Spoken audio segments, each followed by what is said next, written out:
भाभी, आज खाने में ना छोले भटूरे बना लो। नहीं दीदी, छोले भटूरे ना बहुत हैवी हो जाएंगे। अब तो मैं दाल चावल ही बनाऊंगी।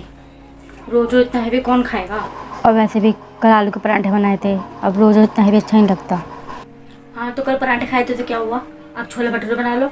मेरा तो छोले भटूरे खाने का मन कर रहा है। नहीं दीदी, अब तो मैं दाल चावल ही बनाऊंगी। यानी कि तुम नहीं बनाओगी? नहीं। रुक जाओ अभी। मम्मी, मम्मी, क्या है? क्यों चिल्ला रही थी जोर जोर की? देखो इनको, मेरे मुंह पे जवाब दे रही है ये। अरे मैंने इनसे बोला है कि छोले भटूरे बना लो आज खाने में, तो साहब ने मुंह पे कह दिया कि इतना हैवी खाना कौन खाएगा, मैं तो दाल चावल बनाऊंगी। तेरी इतनी हिम्मत कैसे हुई है मेरी बेटी को उल्टा जवाब देने की? जब उसने कहा है कि छोले भटूरे बनेंगे तो तूने उससे मना क्यों किया? नहीं मम्मी जी, मैंने दीदी से कुछ भी गलत नहीं कहा है। दीदी बोल रही है कि ना छोले भटूरे बनाना, तो मैंने इसलिए बोल दिया कि दाल चावल बनाते हैं। इतना हैवी रोज रोज कौन खाएगा।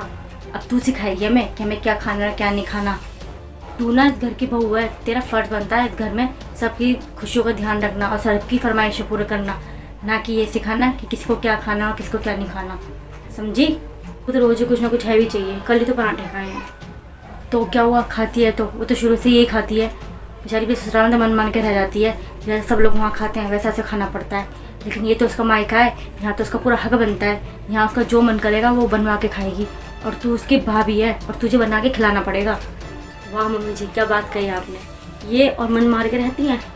ये अपने ससुराल में रहती कितना है, 15 दिन तो यहाँ रहती हैं, और रहेंगी भी क्यों नहीं। सास ससुर ने छूट जो दे रखी है, उन्हीं छूट का इन्होंने नाजायज़ फायदा उठा रखा है। बेचारा वो कुछ कहती नहीं है तो अपनी मनमानी करती रहती है, और उन लोगों की नाक बदम करके रख रखा है इन्होंने। ऊपर से आपने इनको सर पर चढ़ा रखा है, जो आपकी सपोर्ट लेके ये यहाँ रहती हैं। ऐसा ना हो एक दिन आपकी सपोर्ट के चक्कर में ना ये परमानेंट यहीं शिफ्ट हो जाए। जब भी इनकी नंदे आती है ना, ये यहाँ आ जाती हैं ताकि उनके काम ना करना पड़े उनको। जैसे खुद नखरे दिखाती हैं ऐसे अपने नंदों के नखरे न झेलने पड़े उनको, इसलिए तो यहाँ आ जाती हैं काम से बचने के लिए, और फिर मेरे पे आगे दिखाती हैं ऑर्डर बने। अरे इनकी नंदों का भी तो मन करता होगा ना कि वो भी अपनी भाभी के हाथ का खाना खाएं, जैसे इनका मन करता है मेरे हाथ का बना हुआ खाना खाने का। लेकिन नहीं, ये तो बच के यहाँ आ जाती हैं क्योंकि आप ही निशा देती हो। और आप बोल रही हो ना कि ये इनका मायका है, तो उनकी नंदों का भी वो मायका है, और ऐसे तो मेरा भी मायका है। अब दीदी आई हुई हैं तो मैं भी चली जाती हूँ अपने घर पे। जब तक ये रहेंगी तब तक मैं भी अपने घर रहूँगी, मैं भी काम से बच जाऊँगी। मम्मी जी, ऐसे जिम्मेवारी तो भागने से ना रिश्ते नहीं बनते, रिश्ते निभाने से बनते हैं। अरे अपने ससुराल में रहेंगी, सबसे बातचीत करेंगी, सबसे मेल प्रेम से रहेंगी, तभी तो पता चलेगा इनको कि इनके सबका नेचर कैसा है कैसा नहीं है। मैं भी जा सकती थी अपने मायके, लेकिन मैं ऐसे नहीं गई क्योंकि मुझे अपनी जिम्मेवारियों का एहसास है। मुझे पता है कि मुझे क्या करना है और क्या नहीं करना। इनकी तरह नहीं कि भागी हैं यहाँ पर। बहू बस कर, बहुत देर से बकवास सुन रही हूँ तेरी मैं, जो मन मारा तो बोले जा रही है। मेरी बेटी को समझाने की जरूरत नहीं है कि उसकी क्या जिम्मेवारी क्या जिम्मेवारी नहीं है अपने ससुराल के लिए। मुझे अच्छे से पता है कि उसे क्या करना है क्या नहीं करना। और वैसे भी ये घर ना मेरा है और मेरी बेटी का है। तू दूसरे घर से आई है तो हमारे घर के बीच में ना ज़्यादा तुझे बोलने की जरूरत नहीं है। ठीक है मम्मी जी, अगर आपको मेरी बात बुरी लगी है ना, तो मैं आपसे और दीदी से दोनों से हाथ जोड़ के माफ़ी मांगती हूँ कि मुझे माफ़ कर दो। लेकिन सच ना हमेशा कड़वा ही होता है। अरे इनको समझना चाहिए कि इनकी जिम्मेवारी क्या है। ऐसे भागने से रिश्ते नहीं बनते। नहीं मम्मी, भाभी बिल्कुल सही कह रही हैं, वो कुछ गलत नहीं कह रही। भाभी मुझे माफ़ कर दो, आपने तो मेरी आंखें खोल दी।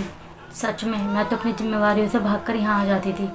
अरे मैंने वहाँ कभी रहने की कोशिश ही नहीं की, ये जानने की कोशिश नहीं की कि वहाँ लोगों को क्या पसंद है क्या पसंद नहीं है। काम से बचने के लिए मैं यहाँ भाग जाती थी। लेकिन आज के बाद मैं ऐसा नहीं करूँगी। मैं अपने घर जाऊँगी और उन लोगों का बिल्कुल आपकी तरह ध्यान रखूँगी जैसे आप यहाँ पर सबका रखती हो। प्लीज़ भाभी मुझे माफ़ कर दो। बेटा मुझे भी माफ़ कर दे, मैं भी तुझसे हाथ जोड़ के माफ़ी मांगती हूँ। मुझसे भी गलती हो गई, पता नहीं मैंने तुझसे गुस्से में आके क्या क्या कह दिया। अरे मम्मी जी, आप ऐसा क्यों बोल रही हो? अगर आप मेरे साथ नहीं देती तो क्या मैं दीदी को इतना कुछ बोल पाती? मेरी तो इतनी हिम्मत नहीं है ना आपसे और दीदी से इतना कुछ बोलने की। वो तो दीदी का घर बसाने के लिए हमें इतना सब कुछ करना पड़ा।